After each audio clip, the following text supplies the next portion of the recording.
그 변호사 상담 신청할 때 사람들이 되게 많이 부담을 가지고 또 변호사 상담을 한다 그러면 되게 제한된 시간 내에 되게 많은 얘기를 해야 될 것 같고 또 그 시간 내에서 많은 정보를 이제 받아와야 될 것 같은데 그런 압박을 느끼고 부담을 느끼게 됩니다.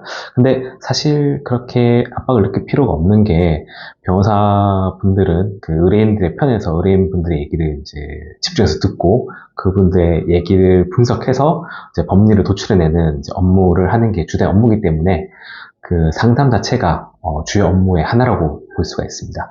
그래서 이 상담을 할 때 의뢰인 측에서 가장 이제 주의 깊게 해주셔야 될 게 사실관계를 먼저 확정해서 오시는 게 되게 좋습니다. 그래서 항상 그 방문하시기 전에 저 같은 경우에는 그 의뢰인분들한테 사실관계를 한번 쭉 적어서 그 전후 사정을 적어서 한번 관계를 정리한 다음에 오셔서 설명을 해달라고 하거든요. 그런 거 없이 그냥 방문하시면 정말 중원부원 막 되게 옛날 얘기부터 뭐 지난 얘기까지 그래서 중원부원 하느라고 정작 중요한 얘기는 하지도 못하고 그냥 배경 설명만 하다가 끝나는 경우가 되게 많습니다. 그래서 사실관계를 한번 쭉 종이에 정리해 가서 그 변호사분한테 이러이러한 사실관계가 있었다. 그리고 특히 사실관계와 또 본인의 의견이 되게 섞여서 전달되는 경우가 많습니다. 근데 변호사분들이 사실관계를 정확하게 파악해야 하지만 그 정확한 법리를 도출할 수 있기 때문에 되도록이면은 본인의 의견이나 추측, 뭐 자신이 건네들었던 얘기 이런 거는 조금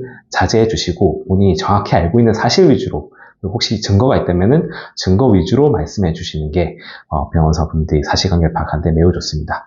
이렇게 사실관계 부분에 있어서는 의뢰인분이 리딩을 해서 사실을 전달해 주시고 그 의견을 쭉 들은 다음에 사실관계를 들은 다음에 이제 변호사분께서 법리를 검토해서 설명을 하게 됩니다. 이때는 이제 변호사분이 주가 되어서 말씀을 하시는데 항상 이렇게 변호사분께서 말을 하면 중간에 끊고 또 자기 말을 또 하시고 이러면은 정말 상담이 진행이 안 됩니다. 그래서 변호사분들이 법리에 대해서 설명해 줄 때는 한번 쭉 들어보시고 난 다음에 첨언해서 본인의 의견을 말씀하시기 좋습니다. 그래서 주로 이제 법리를 검토하는 동안에 변호사분께서 이게 뭐 승소할 수 있다, 좀 패소 가능성이 높다 이런 부분에 대해서 분석을 좀 해주시고 그리고 또 뭐 청구할 수 있는 금액이 얼마다 그런 대략적인 이제 소송의 진행 방향에 대해서 이제 쭉 설명을 하게 됩니다.